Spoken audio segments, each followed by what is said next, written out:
बिस्मिल्लाहिर्रहमानिर्रहीम। नाजरीन आदाब। असर टाइम्स के न्यूज़ एंड व्यूज़ प्रोग्राम में आपका खैर मकदम है। नाजरीन, जैसा कि आप अच्छी तरह जानते हैं कि पूरी तरीके से जो बहरी बेड़े अमेरिका के आ रहे थे, यानी जो वॉरशिप्स आ रहे थे, उन्होंने चारों तरफ से ईरान को घेर लिया है। दूसरी तरफ ईरान वो है कि जिसने अपने एक वॉरशिप को, जो ड्रोन वॉरशिप है, उसको भी उसने समंदर के अंदर उतार दिया है। उसके साथ साथ ईरान ने अपनी सबमरीन फतेह और गदीर ये भी उतार दी है, और 100 से ज़्यादा मिसाइल जो है वो पूरी तरीके से अब्राहम लिंकन को टारगेट किए हुए हैं। माइंस को साफ करने के लिए रशिया ने जो कुछ जीप्स हैं वो ईरान को भेज दी हैं।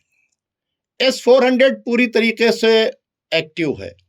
चाइना के तरफ से भेजा हुआ जो रडार सिस्टम है उसके बारे में भी खबरें आ रही हैं कि वो भी ईरान में एक्टिव कर दिया गया है, और यहाँ तक जो ईरान के बड़े बड़े पहाड़ हैं उनके ऊपर भी ईरानी आर्मी ने तोप लगा दी है। ईरान के तमाम जनरल्स की और हर यूनिट्स की एक दूसरे के साथ मीटिंग हो रही है। दूसरी तरफ इजराइल के अंदर अमेरिका, यूरोप और इजराइल के मिलिट्री के जो एक्सपर्ट्स हैं वो अपनी अपनी तैयारियों में लगे हुए हैं। ब्रिटेन भी पूरी तरीके से खुलकर आ चुका है। ईरान ने भी मिडिल ईस्ट के नक्शे को सामने रखकर यह कह दिया है कि हम अरब कंट्रीज में जहां से भी हम पर हमला होगा, और हमला हो या नहीं हो, हम अमेरिकन बेसिस के ऊपर अटैक करेंगे। यूएई के अंदर पूरी तरीके से इजराइल ने अपने मिसाइल्स का यूनिट लगा दिया है।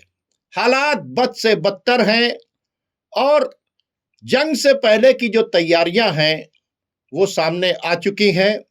इसी बीच जैसा कि हमने कल आपको बताया था कि ईरान ने गल्फ ऑफ ओमान में ऐसी मिसाइल्स टेस्ट किए हैं कि जो अभी दुनिया ने नहीं देखी थी।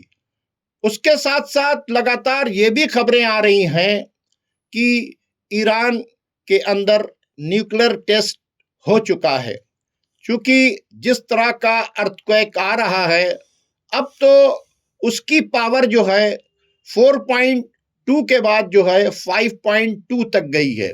एक तो इजराइल में इस तरह का जल्जला आ रहा है, दूसरी तरफ ईरान में इस तरह का जल्जला आ रहा है। इस तरह का अनुमान लगाया जा रहा है कि कहीं ये सिग्नल तो नहीं है कि अमेरिका को दे दिया गया है कि हमने अब न्यूक्लियर टेस्ट कर लिया है।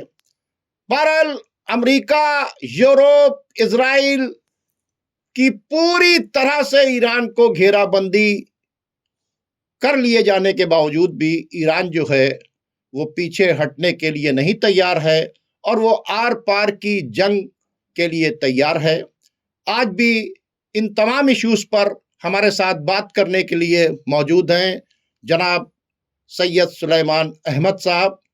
तो आइए हम अपने प्रोग्राम का आगाज इन्हीं तमाम पॉइंट्स के ऊपर उनके साथ करते हैं। सैयद सुलेमान अहमद साहब, आपका बहुत बहुत खैर मकदम है। आदाब। सुलेमान साहब, हमने थोड़ी सी तमहीद कर दी ताकि हमारे नाजरीन इस बात को समझ सकें कि इस वक्त मिडिल ईस्ट में किस तरह की हलचल है, वो हमने सामने रखा।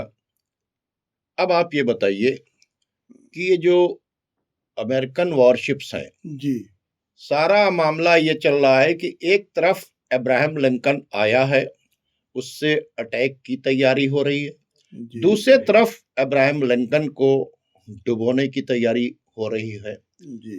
और इसमें ये भी खबरें आ रही हैं कि यमन भी पूरी तरीके से साथ है, और अंसारुल्लाह के चीफ ने बाकायदा तौर के ऊपर बयान दिया है कि हम अमेरिकन बेड़े को यहाँ डुबो देंगे। ईरान ने अपने 100 मिसाइल्स को इब्राहिम लिंकन के ऊपर बाकायदा फोकस कर दिया है। उसके बरक्स ये जो पूरी टीम है ये एक साथ 400-500 जहाजों के साथ ईरान पर हमला करने के लिए तैयार है। आप इसे कैसे देखते हैं? देखिए, ये सेकेंड वर्ल्ड वॉर के बाद दुनिया का सबसे बड़ा मिलिट्री गियरअप और कॉन्स्टेलेशन है जो ईरान को घेरे हुए है। अगर आप खाली जमीन पे बात करें तो अमेरिका के 500 से ज्यादा प्लेन्स जो है ये जॉर्डन और इसमें है, यूएई में है, और इन 500 से ज्यादा प्लेनों में 429 या 422 प्लेन जो है ये फाइटर जेट्स हैं, 57 रिफ्यूलर्स हैं। इसके अलावा और बहुत सारे सर्वाइलेंस प्लेन हैं जो कि आगे आगे चलते हैं और रास्ता बताते चलते हैं कि आगे कोई दुश्वारी तो नहीं है, क्या है। प्लस 300 प्लेन्स जो है वो इजराइल के भी हैं। तो ये मान के चलिए कि 800-900 प्लेन तो जमीन से हो गए। मैं यहाँ पर आपकी बात को रोक कर आप अपनी जवाब दीजिएगा जी। मैं इतने प्लेन नहीं काउंट करता हूँ। यूएई जैसे गद्दार मुल्कों के अंदर जो जेट्स हैं उनको भी जोड़िए। कतर के जो गद्दार बिल्कुल जेट्स हैं उनको भी जोड़िए। बिल्कुल आपके बात सही कर रहे हैं आप। देखिए, अभी तो उनको जोड़ना जो सामने छुरा लेके खड़े हैं, जो छुरा छुपाए पीठ में भोंकने के लिए, क्योंकि जो फिलिस्तीन पर इस्तेमाल कर चुके हैं। अभी उनका भी बात होगी, बात आपकी सही है, उनकी भी बात होगी अभी। तो ये तो करीब 900 प्लेन तो आपके यहाँ पे हैं, अमेरिका और इजराइल के मिला के खाली 900 प्लेन हैं। अब आप समुंदर में आइए तो यूएसएस इब्राहिम लिंकन है। यूएसएस इब्राहिम लिंकन जब हम कहते हैं तो खाली 95 प्लेन तो इब्राहिम लिंकन में ही है कैरियर में। इसके अलावा उसमें 100 कुछ मिसाइल लॉन्चर्स हैं, साथ में उसके 3 न्यूक्लियर। अच्छा, ये इब्राहिम लिंकन जो है ये पानी में तैरता हुआ किला है, शहर है। ये इसमें कोई ऑयल एंड गैस या पेट्रोल डीजल की जरूरत नहीं है, ये न्यूक्लियर से चलता है। इसमें 3 न्यूक्लियर पावर्ड सबमरीन है इसके साथ चलते हैं। ये सब एटॉमिक वेपन से लैस हैं जो पानी के नीचे चलते हैं। 2 डिस्ट्रॉयर चल रहे हैं साथ में, जिनमें मिसाइल लॉन्चर है जिनकी रेंज 1600 किलोमीटर है। इसके अलावा और भी फ्रिगेट्स हैं, वेसल्स हैं। तो ये ऐसे एक इब्राहिम लिंकन है, जॉर्ज बुश है, रोजवेल्ट है, और यूएसएस थ्रेडर जो है वो भी आ रहा है। करीब 55 से 70 तो बेड़े हो गए। और इनमें जो फाइटर्स हैं, जैसे कि इब्राहिम लिंकन में ही खाली 95 है, तो सब में 5 और 137 जो है यूएसएस थ्रेडर में है। तो ये कई सौ और जोड़ देंगे आप, ये कई सौ हैं। साथ में ये है आपका, जिनको गद्दार की आपने बात की थी, यूएई, इसमें मिसाइल लॉन्चिंग, हाँ इसमें मिसाइल लॉन्चिंग पैड भी है। खतर की में भी एक्टिविटी तेज है, सऊदी में भी एक्टिविटी तेज है। जो अभी जो है ये कह रहे हैं जॉर्डन तो सीना तान के आगे आ चुका है, जॉर्डन तो है आगे। अच्छा, ये लोग जो ये समझते हैं कि इनका सर्वाइवल इसमें है, तो जॉर्डन की हम एक बात बताते हैं कि जॉर्डन जो है, पहले जॉर्डन इजराइल को पानी और बिजली बेचता था। बाद में इजराइल ने कब्जा कर लिया उस पे, गोलान हाइट पे और जॉर्डन के भी कुछ इलाके पे, तो उसका कंट्रोल हो गया। अब जॉर्डन पानी, बिजली और गैस तीनों इजराइल से लेता है। जिस टाइम इजराइल उनकी अपना टैप बंद कर देगा तो न वहाँ गैस जल पाएगी, न वहाँ पानी आएगा, न वहाँ बिजली जलेगी। अब जॉर्डन बिल्कुल उनका गुलाम की तरीके से। अच्छा, ये खतरा और लग रहा है जी भाई, नाटो अमेरिका अलग अलग है नहीं। हाँ। जो हजरत उर्दगान है वो नाटो के साथ में शामिल हैं। गलत तो नहीं कह रहे हैं। इमरजेंसी के ऊपर नाटो भी खुलकर जो है वो ईरान के खिलाफ साइप्रस की तरफ से या टर्की की तरफ से आ सकता है। नाटो आपने अच्छा याद दिलाया। ब्रिटेन तो है, ब्रिटेन के वॉरप्लेन्स इसमें खतर में आ चुके हैं। फ्रांस भी आ रहा है। देखिए, नाटो की और अमेरिका की ग्रीनलैंड को लेके या और किसी इशू पे जो भी डिफरेंस है, लेकिन इजराइल और के सेफ्टी के लिए और ग्रेटर इजराइल के लिए दोनों ये सब लोग, दोनों नहीं बल्कि इसमें फ्रांस वगैरह भी है और भी मेंबर्स हैं, ये सब इक्वली कमिटेड है। अब रही बात है अर्जगान साहब की।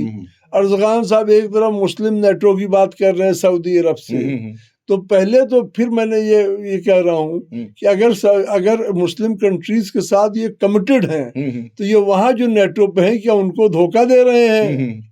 देखिए एक बात बताएं, या इनको धोखा दे रहे हैं या दोनों को धोखा दे रहे हैं? ये जो आपने बात छेड़ दी तो ये समझ लीजिए बहुत ही टिपिकल तरीके का मामला ये है कि कैसे भरोसा किया जाए इन ममालिक के ऊपर कि जब ईरान में रजीम चेंज होने की बातचीत हुई, ईरान के ऊपर अटैक किया गया, ईरान के खिलाफ रेजोल्यूशन लाया जा रहा है, ठीक है, ये बयान आया कि साहब हम अपने बेसेस इस्तेमाल नहीं करने देंगे। उसके बरक्स ये दिख रहा है कि ये जो बात है सिर्फ ये लिप सर्विस है, जैसे इन्होंने फिलिस्तीनियों के साथ लिप सर्विस की।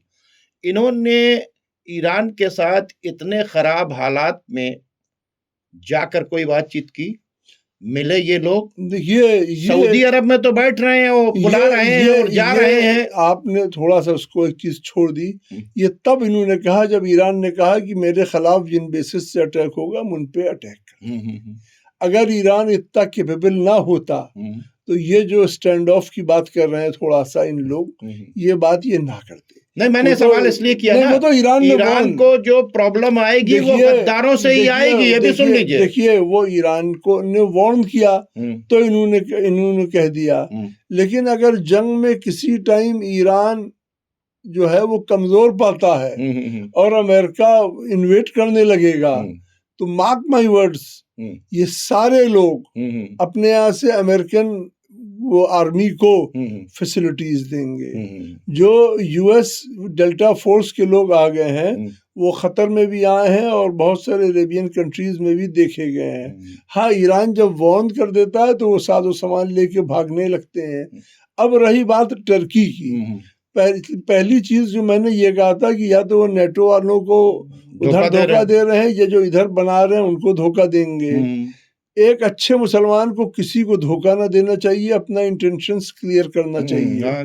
तो ये जो कर रहे हैं ये टर्की, ये गलत काम है और ये अनएथिकल काम कर रहे हैं। दूसरी चीज ये है कि जो सीरिया की पूरी कहानी है, सीरिया की पूरी कहानी है, जो सीरिया में मूवमेंट शुरू हो गया है। मैं एक चीज सच चाह रहा हूँ कि सीरिया से पहले जी तो इन्होंने तो ये तैयारी कर दी, जो ईरान की तैयारी है जी उसको आप कैसे देखते हैं? जैसे ईरान ने अपने सबमरीन्स उतारे, जिस पे हमने बातचीत की है, जैसे ईरान ने अपना क्या नाम है ड्रोन वाला वॉरशिप उतारा है, ठीक है, या जो हौती के तरफ से बातचीत आ रही है कि हम पूरी तरीके से ये इब्राहिम लिंकन को हम डुबो देंगे, ये जो तैयारी हो रही है इसको कैसे देखते हैं? देखिए, ईरान जब से बना है तब से उसके लिए बहुत ही मुश्किल और बड़े ट्राइंग सर्कमस्टांसेस रहा है।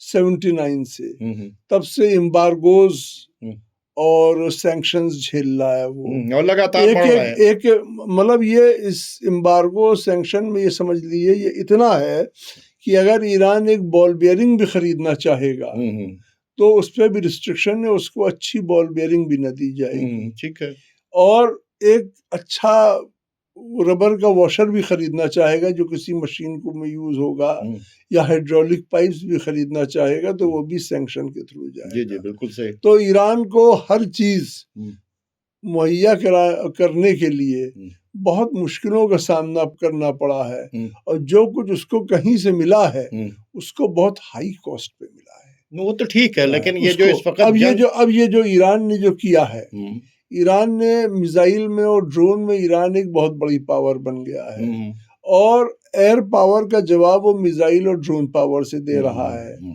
तो ईरान ने अपनी नेवी की पावर को कैसे देगा? अपनी 2000 से ज्यादा ये मिसाइल्स तैयार कर ली हैं। नेवी के लिए ईरान ने अपना कैरियर बनाया है जिसमें एयरक्राफ्ट नहीं, ड्रोन और मिसाइल्स हैं, और मिसाइल में C2C मिसाइल भी है। समुद्र में चलने वाली मिसाइल का थोड़ा सा कैरेक्टर दूसरा होता है, पानी में सरफेस टू सी मिसाइल भी है, वो उसमें ईरान ने बनाया है। ईरान लेकिन ने इनकी सबमरीन भी बनाया है। हाँ, ये टारपीडो और मिसाइल्स दोनों मारेगी। सबमरीन भी बनाया है जो टारपीडो मिसाइल्स दोनों मारेगी। और ईरान की जो गन बोट्स हैं और ईरान की जो गन बोट्स हैं उस पे भी मिसाइल लॉन्चर्स भी हैं, मल्टी बैरल रॉकेट लॉन्चर्स भी हैं और ड्रोन लॉन्चर्स भी जो हैं, हजारों की तादाद में हैं। और दूसरी चीज ईरान देखिए हौसले, जंग हौसले लड़ती। हम अभी आपको कहीं हिस्ट्री में दूर न जाएंगे, अभी की बात बता देंगे कि यूएसएस थ्रेडर जो कि एक बहुत बड़ा कैरियर था, 137 एरोप्लेन जिसपे से उड़ते थे, उसको यमन के हुतियों ने ये मेड इन ईरान गनबोट से घेर लिया। गनबोट्स पे क्या होता है, मामूली किस्म की मिसाइल्स रहती हैं और मल्टी बैरल रॉकेट लॉन्चर्स रहते हैं और मशीन गन्स वगैरह रहती हैं और ड्रोन रहते हैं। और उस पे ड्रोन पे अटैक करना शुरू किया और रॉकेट फायर शुरू किया और मिसाइल फायर शुरू किया और भागने पे मजबूर कर दिया। अमेरिका को भागने में मजबूर कर दिया। ये एक ऐसा फीट है कि जिसको कोई भी किसी भी मिलिट्री के और कॉम्बैट के स्पेशलिस्ट से पूछते कि क्या ये मुमकिन है, तो वो कहता है कि साहब ये बड़ी बेवकूफी की बात है। सही। लेकिन वो उन्होंने भागा और उसके ऊपर से F-35 भी गिरा। F-35 गिरा और साथ में F-35 क्योंकि समुद्र हिलता डुलता रहता है तो उसको बांध के रखते हैं, तो एक ट्रैक्टर से बांध देते हैं। वो मोटी जंजीर ट्रैक्टर समेत समुद्र में गिर पड़ा। जी। क्योंकि जो इतनी उजलत में वो भागा, क्योंकि इतना जबरदस्त ड्रोन अटैक हुआ कि थर्राने लगा। और जब थर्रा रहा था उसी टाइम उन्होंने उसके ऊपर कई मिसाइल और मल्टी बैरल रॉकेट फायर किया, तो थर्राहट और तेज हो गई। जो हिला डुला उसमें ये दोनों पलट के समुद्र में गिर गया। उसके बाद उसको लगा कि कहीं उसको डुबो ना दे, तो वो बाहर भाग गया। देखिए ईरान भी कह रहा है। अच्छा, इसके अलावा जो ईरानी मिसाइल्स भी हैं, 100 से ज्यादा मिसाइल यूएसएस इब्राहिम लिंकन को भी टारगेट की है। इसीलिए बार बार इब्राहिम लिंकन अपना ट्रांसपोंडर बंद कर देता है और फिर खोलता है। मतलब वो भी स्टेल्थ चाल चल रहा है, उसको भी खतरा है। फ्री होके खड़ा रहता था, वो समंदर में खड़ा हो गया फ्री, अब कोई कुछ नहीं करेगा। हम इब्राहिम लिंकन की एक पावर आपको बता दें कि ये चाइना का और ताइवान का बड़ा पुराना विवाद है, क्योंकि ताइवान पहले चाइना का हिस्सा था। वो पीपल्स डेमोक्रेटिक है और एक हम चाहते हैं पॉइंट पर आया जाए। तो जब ये लगता था कि चाइना जो है ताइवान पे कब्जा कर लेगा, अमेरिका वहाँ यूएसएस इब्राहिम लिंकन को भेज देता था, ये जाके खड़े हो जाते थे। सारी चीज जो है सिर्फ खड़ा रहता था। हाँ, ये सिर्फ खड़ा हो जाता था, तो सारी जो वो थी वो चाइना भी अपनी चीज शेल्फ कर लेता था। तो ये जुर्रत और ये हिम्मत, ये खुदादाद है। यहाँ ये हिम्मत की जंग है। ये हिम्मत की जंग है कि हमारे पास जो कुछ है हम उससे लड़ेंगे, और हम ये नहीं देखेंगे कि तुम्हारी टेक्नोलॉजी कितनी आगे है, तुम कितने पावरफुल हो, तुम्हारी फौजें किस तरह से, हम पूरे तरीके से जानकारी लेकर समंदर में। हाँ, जमीन की लड़ाई में रशिया ने इनको माइन स्वीपर व्हीकल्स, ये समझ लिए जीप या एक मिनी ट्रक होती है जो बहुत ही मजबूत बनी होती है, आर्मर्ड होती है, जो ब्लास्ट भी हो जाए तो वो कर लेती है। तो ईरान को ये डर था कि मेसोड के एजेंट्स ने और जो आतंकवादी ग्रुप इनके साथ हैं, ISIS वगैरह वगैरह के, इन्होंने लैंडमाइंस बिछा दी होगी पहाड़ों के रास्ते पे, ताकि जब ईरान की आर्मी बॉर्डर की तरफ मार्च करना चाहेगी तो वहां पे वो माइंस पे उनके एक्सीडेंट हो जाए। तो रशिया ने इनको कई माइन स्वीपर व्हीकल्स दी हैं जो कि माइंस को आइडेंटिफाई कर लेती है और उनको डीएक्टिवेट करके जमीन से निकाल देती है। वो वहाँ तैयार कर रहे हैं। साथ में इधर जो है ये अमेरिका और उसके एलाइज का एक बहुत बड़ा मूवमेंट। अभी इजराइल ने कबूला कि उसने कई हजार ISIS के लोग जो जख्मी हो गए थे उनको इजरायली अस्पताल में उनका इलाज किया कि वो फिर से फिट हो जाए और सबको ट्रेन करके रीग्रुप करके ईरान के खिलाफ उसमें भेजा जा रहा है। और इसमें भी रजब तैयब अर्ज़गान साहब का एक बहुत बड़ा रोल है और उनको भी बहुत सारे वादे या बहुत सारे वो हैं। साथ में जो इराक की गवर्नमेंट है उस पे ये बहुत दबाव बनाए हुए हैं कि जो प्रो ईरानी मिलिशियाज हैं उसको तोड़ दिया उनको डिसआर्म कर दें आप उनसे असलहे ले लें। ये इसलिए मैं कर यहाँ रहे पर रोकूंगा आपको। देखिए, ये जो इनका सिस्टम है ये तो जौलानी की शक्ल में कि दुनिया भर के तमाम टेररिस्ट जो आज से नहीं बशर असद की हुकूमत को गिराने के लिए दुनिया भर के 80 कंट्रीज से टेररिस्ट बुलाकर अमेरिका ने, टर्की ने, जॉर्डन ने, सऊदी अरब ने, इजराइल ने, इन्होंने ट्रेनिंग देकर बशर असद की हुकूमत को गिराने की कोशिश की थी। तो ये कनेक्शन तो इनका बरसों पुराना है।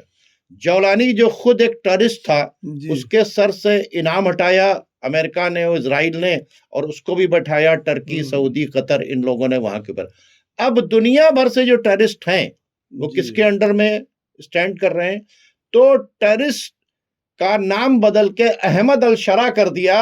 एक्चुअली वो जौलानी टेररिस्ट है, तो उसका कनेक्शन सबसे ज्यादा टेररिस्ट से। और इस वक्त देखा जाए तो सीरिया जो है कि टेररिस्ट का हब बन चुका है। जौलानी को कौन इस्तेमाल कर रहा है, इसमें कोई ढकी छुपी बातचीत नहीं है, ये तो बिल्कुल क्लियर है। लेकिन अभी जो मिस्र ने बयान दिया है कि रीजनल कंट्रीज जो छोटी छोटी मिलिशिया खड़ा कर रहे हैं उसको हम बर्दाश्त नहीं करेंगे।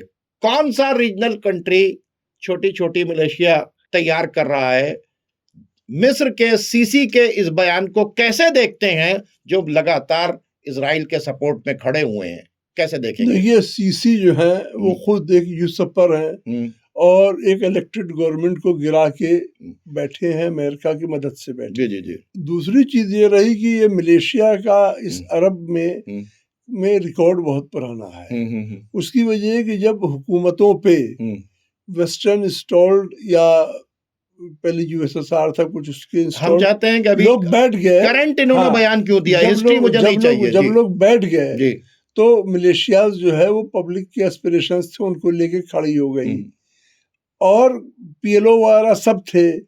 ये लोग जो हैं, ये जो अरब हैं, ये जो ईरान ने जितने रेजिस्टेंस ग्रुप खड़ा किया थे, जैसे कि आप हरकतुल शाबी है और हिजबुल्लाह है, हजदल शाबी, अंसारुल्लाह है वहाँ पे, ये आपका इस तरह हिजबुल्लाह है, ये सारे ग्रुप्स तो ये सारे जो ग्रुप्स हैं ईरान सपोर्ट करता था। मैं क्या कह रहा हूँ, मेरी बात सुनिए। ये जो सारे ग्रुप्स जो हैं हमास से लेकर हौती तक, ये सारे ग्रुप्स जो हैं वो तो फिलिस्तीन की आजादी के लिए हैं। ये सारे ग्रुप्स तो फिलिस्तीन की आजादी के अलावा एक सेकंड, फिलिस्तीन की आजादी के लिए भी हैं। ये सारे ग्रुप्स जो हैं एंटी अमेरिका हैं, ठीक है, ये प्रो अमेरिकन तो नहीं है। ये तो वेस्ट की जो गलत पॉलिसी है उसका ये हिस्सा है। लेबनान को इजराइल कब्जा करना चाहता है तो हिजबुल्लाह खड़ा हुआ, इराक को खत्म करना चाहता था, कब्जा करना चाहता था आपके अमेरिका, हजदुल शाबी, इराक के ऊपर आईसिस का कब्जा कराना चाहता था तो वहां के ऊपर हजदुल शाबी, फिलिस्तीन की जमीन छीनना चाहता था तो वहां के ऊपर हमास। तो ये जितनी मिलिशिया रीजनल कंट्री ने खड़ी की है, ठीक है, रीजनल कंट्री कहा जा रहा है, रीजनल कंट्री नहीं कि ये सारी मिलिशिया जो है बशर असद की हुकूमत गिराना चाहते थे। इसी मिलिशिया ने जाकर वहां के ऊपर और ईरान के और रशिया ने मिलकर वहां के ऊपर बचाया। तो ये जितनी मिलिशिया है, कताइबुल हिजबुल्लाह, हजदुल शाबी, हमास, हिजबुल्लाह, हौती, ये जितनी मिलिशिया हैं ये तो एंटी अमेरिका और इजराइल है। आखिर मिस्र को कौन सी ऐसी मिलिशिया दिखाई दे रही है जो उनके लिए खतरा है? देखिए, ये सारे मिलिशिया वहां के लोगों का एस्पिरेशन था जिसको ईरान ने हेल्प किया।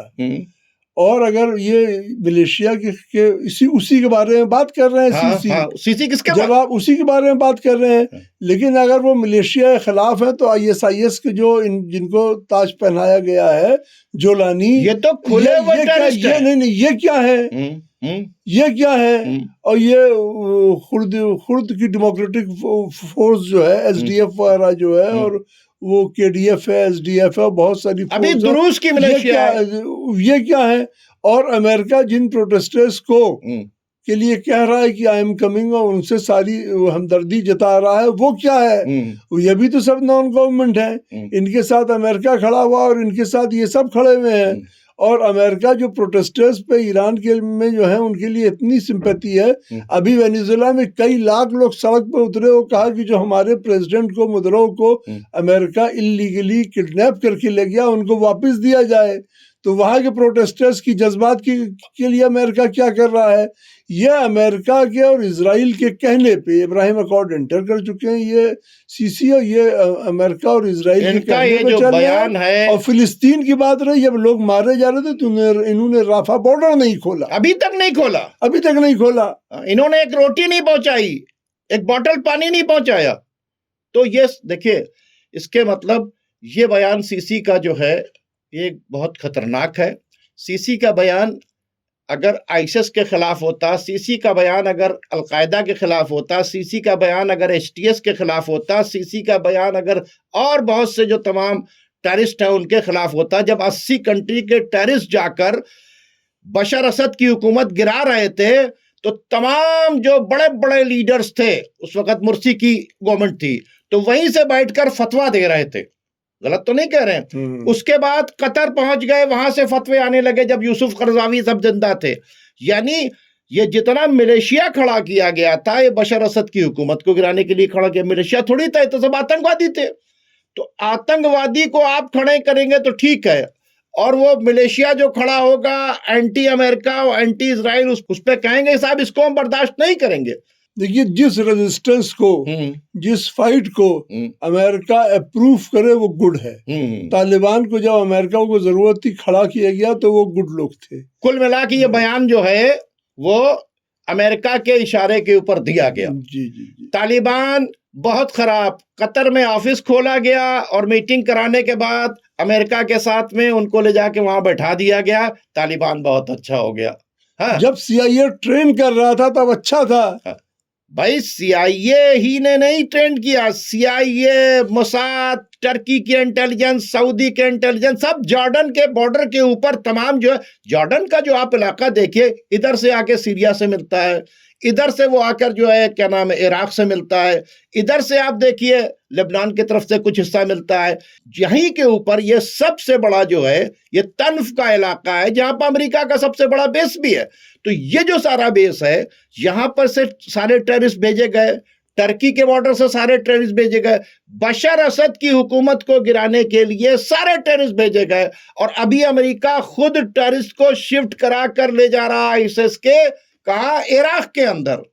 तो इन्होंने अमेरिका से क्यों नहीं कहा कि साहब आइए चलिए सब लोग, हम लोग मिलकर जो है आईएसआईएस के खिलाफ मूवमेंट चलाते हैं, अलकायदा के खिलाफ अटैक करते हैं, हैं? या दूसरे जो टेररिस्ट ग्रुप हैं उनके खिलाफ। ये मिलिशिया के खिलाफ इनका ये बयान देना, ये पूरी तरीके से आपको नहीं भले दुनिया को दिख रहा है कि ये सब के सब जो है अमेरिका के कहने से इस तरह का बयान दे रहे हैं। खैर, अब आइए ईरान ने जो हमदान में 140 लोगों को अभी रिसेंट पकड़ा है, वो बहुत बड़ा प्लान कर रहे थे, क्योंकि पहला हमला हमदान के तरफ ही होना था, और वहां पर एक बहुत बड़ा जो है मोसाद का नेटवर्क पकड़ा जा रहा है, तबरीज की तरफ, हमदान की तरफ, ये तमाम। यानी इसके मतलब जो नीचे इंतजाम किया था अमेरिका और इजराइल ने नेटवर्क का, वो अभी खत्म नहीं हुआ ईरान के अंदर। वो एक नेटवर्क है जो अभी भी काम कर रहा है, और उनके ही सहारे जो जंग लेट हो रही है, क्योंकि इनका नेटवर्क नीचे से तोड़ा जा रहा है, इनका कनेक्शन उनसे नहीं हो पा रहा है, इनके कनेक्शन को करने की वो लोग कोशिश कर रहे हैं। अब वो आ तो गए, वापस जाएंगे नहीं। अब सवाल ये पैदा होता है, दो तरह से ये लोग डर रहे हैं। एक कि ईरान ने कहीं न्यूक्लियर तो नहीं बना लिया, दूसरे कहीं ईरान की मिसाइल्स जो हैं वो हम पर जो है हमारे वॉरशिप्स को तो नहीं डुबो देंगे, जिसकी दुनिया के अंदर बड़ी बदनामी होगी, क्योंकि फिर आर्म्स इंडस्ट्री भी चरमरा के बैठ जाएगी अमेरिका की। अगर सही ढंग से चाइना और रशिया ने सपोर्ट कर दिया तो जिन हथियारों के ऊपर अमेरिका को नाज है, वो सारे हथियार ईरान की मिसाइल से यहाँ गल्फ में बर्बाद होंगे, हौती की मिसाइल से बर्बाद होंगे, उनकी मार्केट वैल्यू $20 अरब का तो सिर्फ ये है आपका क्या कहते हैं अब्राहम लिंकन, बहुत बड़ा असर पड़ेगा। इसको आप कैसे देखते हैं? देखिए, ऐसा है कि इजराइल और अमेरिका के दूसरे अलायंस फोर्सेस जो हैं, खास तौर के अरब से अरब वाले, वो इस चीज की गारंटी चाहते हैं कि अमेरिका जो पहला अटैक करे वो इतना डेडली डिवेस्टेटिंग हो कि पहले 20-30 मिनट में लगातार ये फायर के बाद ईरान इस लायक ना रह जाए कि वो रिएक्ट कर सके। उसके बाद रिएक्ट कर सके, वो अपना मतलब वो जिस हाल में है वो पड़ा रहे। उसके बाद हम लोग जो है, हमारे जो इंटेलिजेंस के लोग हैं और जो हमारे पेड गोरिल्लाज हैं और टेररिस्ट ग्रुप्स हैं, ये मूव करें, ये जाएं, जो कुछ इनको करना हो कर लें, तोड़ फाड़ जो करना हो कर लें, जगह जगह कब्जा कर लें, और जब वहाँ पे इनका भी कब्जा हो जाए तब अमेरिका की डेल्टा फोर्स, जिसकी बहादुरी अमेरिका बहुत बताता है, तब ये डेल्टा फोर्स उतरे और पूरा रिजीम जो है चेंज कर जाए। आप देखिए, कुछ ऐसे झूठ बोले जा रहे हैं। पहले ये हो रहा था कि 3,000 के कितने लोग ईरान कह रहा था मरे, अमेरिका उससे कुछ ज्यादा कह रहा था, 4-5 हजार लोग मरे। आज रजा शाह पहलवी ने कह दिया 25,000 के रजा शाह पहलवी तो कह रहे हैं कि आइए अटैक कीजिए। उन्होंने कह दिया मतलब ये कितने बड़े ईरान के सपोर्टर हैं कि अमेरिका से कह रहे हैं कि आओ ईरान बर्बाद करो। जब अमेरिका जो है, जब जो ये है, कहते हैं कि मेरा दिल ईरान के लिए बड़ा दुखता है कि ईरान बहुत परेशानी में है वहाँ के लोग। जब ट्रम्प ये कहते हैं कि हमें कुछ हो गया तो हम पूरा ईरान जला देंगे, तब इनका दिल नहीं दुखता है। देखिए, एक बात बताएं, ये कैरेक्टर देखिए, जौलानी वहां के ऊपर आया जी, सीरिया का पूरा इंफ्रास्ट्रक्चर इजराइल ने बर्बाद कर दिया। क्या छोड़ा? डिफेंस वाला हो, इंटेलिजेंस वाला हो, नेवी का, मतलब सारे जितने सिस्टम्स थे सब किसने बर्बाद किया और कब्जा भी कर लिया। किसने करवाया? जौलानी ने। लोग क्या शोर कर रहे थे? बशर असद की हुकूमत चली गई। रजा शाह पहलवी क्या कह रहा है? वो क्या कह रहा है? अमेरिका आइए और ईरान के ऊपर हमला कीजिए, यानी ईरान को पूरी तरीके से बर्बाद कर दिए। ये तो उनके इसी तरह से पपेट्स हैं जौलानी, और उसमें कोई फर्क नहीं है। अब सवाल मेरा दूसरा है। सवाल मेरा ये है कि वो अमेरिका जो अभी कह रहा था कि हमने ईरान के ऊपर जो अटैक किया था उसमें हमने न्यूक्लियर, उसके रिएक्टर को, न्यूक्लियर पावर को खत्म कर दिया था। 40-50 साल तक ईरान कुछ नहीं कर पाएगा। वही अमेरिका ये कह रहा है कि अगर ईरान ने न्यूक्लियर बना लिया तो भाई, जब आप अटैक करके पिछले अटैक में ईरान को 40-50 साल पीछे छोड़ चुके हैं, वो नहीं कर, अब आप क्या कह रहे हैं कि ऐसा लग रहा है कि वो न्यूक्लियर वो बन रहा है या बना लिया या बनाने के करीब है। तो भैया, अभी तो साल भर भी नहीं हुए आपके बयान को दिए हुए, इतनी जल्दी आप उन्हें 40-50 साल पीछे कर चुके थे। अब मदर बॉम्ब वहां के ऊपर गिरा चुके थे आप, तो अब इसको, इस तरह के बयान को जो दे रहे हैं ट्रंप, आप कैसे देखते हैं? देखिए, ट्रंप जो है, ट्रंप के बारे में ये कहा जाता है कि ही इज प्रेडिक्टेबली अनप्रेडिक्टेबल।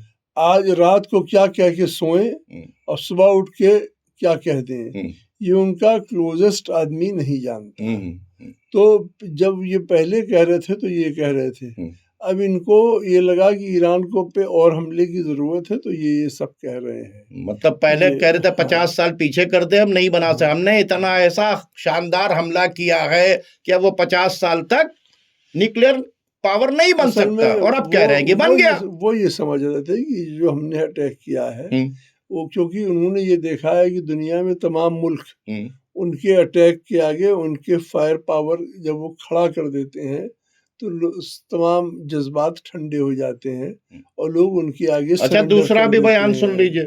दूसरा बयान है बेंजामिन नेतन्याहू का।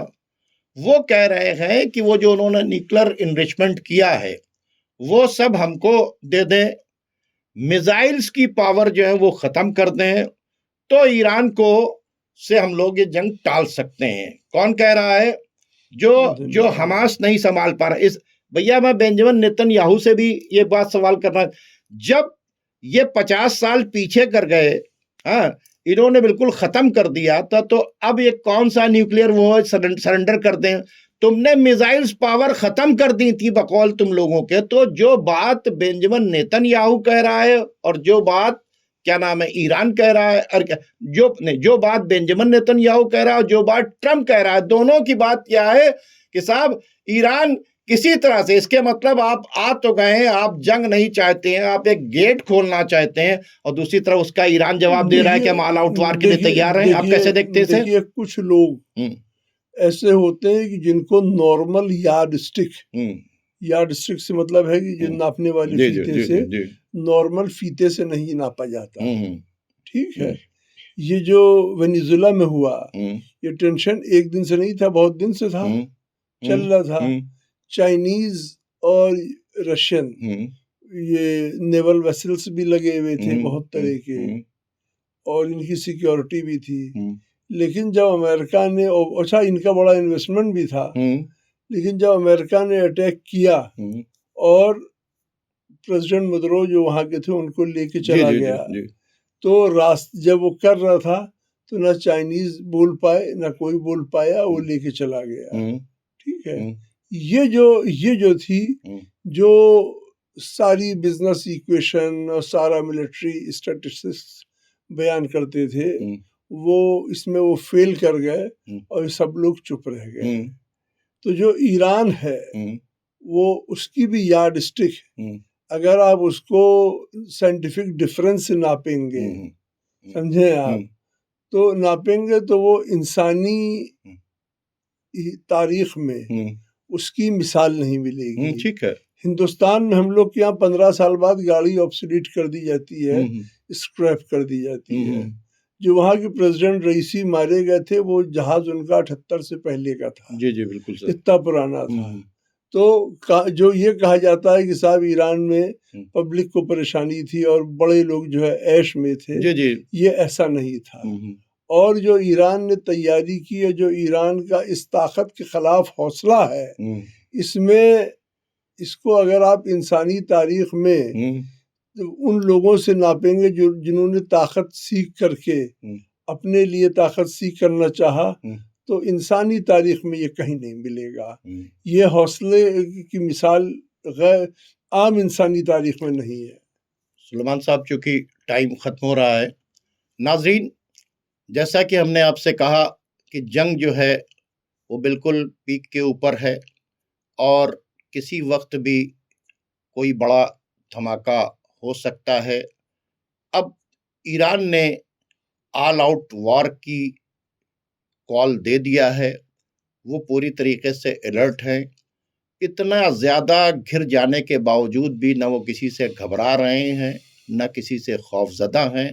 वो हर तरह का जवाब देने के लिए तैयार हैं और पूरी दुनिया को उन्होंने अपने इस एक्शन से ये पैगाम दे दिया कि तुम अमेरिका को सुपर पावर समझते हो, समझो हम अमेरिका को सुपर पावर नहीं समझते, हम खुदा को सुपर पावर समझते हैं। हमारे पास जो कुछ है हम उसके साथ में लेकर खड़े होंगे, और तुम अगर चाहते हो कि हम सरेंडर हो जाएं तो हम सरेंडर नहीं करते। हम सरेंडर होने वाली कौम नहीं है। हमारे पास एक करबला है, करबला में भी 3 बर्रे आज़म में फैली हुई हुकूमत का सरबराह यजीद सिर्फ 72 लोगों को सरेंडर कराना चाहता था, और 72 में भी किसी और को नहीं, सिर्फ उनके सरदार से कहता था कि मेरी बैअत कर लो, मैं तुमको सब कुछ दे दूंगा। लेकिन इमाम हुसैन ने बैअत नहीं की, सर कटा दिया। यजीद चाहता क्या था? बैअत, उसको बैअत नहीं मिली। 3 बर्रे आज़म में फैली हुई हुकूमतों का बादशाह जिस तरह से वो चाहता था कि उसके आगे सर झुका दिया जाए, उसी तरह से दुनिया के तानाशाह, दुनिया की बड़ी बड़ी ताकतें वो चाहती हैं कि ईरान जो है सरेंडर कर दे, वहाँ के सुप्रीम लीडर सरेंडर कर दें, और वो बिल्कुल सरेंडर नहीं करेंगे, क्योंकि उन्होंने कहा कि हमने किसी और का रास्ता नहीं चुना है, हुसैन का रास्ता चुना है। हुसैन का रास्ता सच्चाई का रास्ता, हुसैन का रास्ता मजलूमों के खिलाफ खड़े रहने का रास्ता, हुसैन का रास्ता एक ऐसा रास्ता कि जिसमें इंसान सर उठाकर जीता है, सर झुकाकर नहीं जीता। हुसैन का रास्ता यानी वो रास्ता जो ऐलान करता है कि जिल्लत की जिंदगी से इज्जत की मौत बेहतर है। जिस तरह से करबला वाले आपने देखा कि लश्कर पर लश्कर आते रहे, फौज पर फौज आते रहे, भूख भी थी, प्यास भी थी, सब कुछ था, लेकिन इमाम हुसैन ने सरेंडर नहीं किया, क्योंकि सुप्रीम लीडर ऑफ ईरान अपने आप को ये कहते हैं, मैं इमाम हुसैन के गुलामों के पैर की धूल हूं। तो वो उसी रास्ते को पर कायम है कि वो जिल्लत की जिंदगी बर्दाश्त नहीं करेंगे। वो अमेरिका जैसे, यूरोप जैसे, इजराइल जैसे जालिम ताकत के आगे नहीं झुकेंगे और वो पूरी तरीके से लड़ेंगे। और नतीजा कुछ भी निकले, अमेरिका, इजराइल, यूरोप, दुनिया की कोई ताकत मिलकर ईरान को झुका नहीं सकती। अमेरिका में लाशें उठाने की ताकत नहीं है, इजराइल में लाशें उठाने की ताकत नहीं है। ये वो लोग हैं जो निहत्तों की लाशें गिराते हैं। गजा इसकी मिसाल है। ईरान में लाशें उठाने की ताकत है। तो जिसके अंदर लाशें उठाने की ताकत होती है, उनसे लड़ना आसान नहीं होता। नाज़रीन, अब आप हमें, हमारे मेहमान को इजाज़त दीजिए। खुदा हाफ़िज़।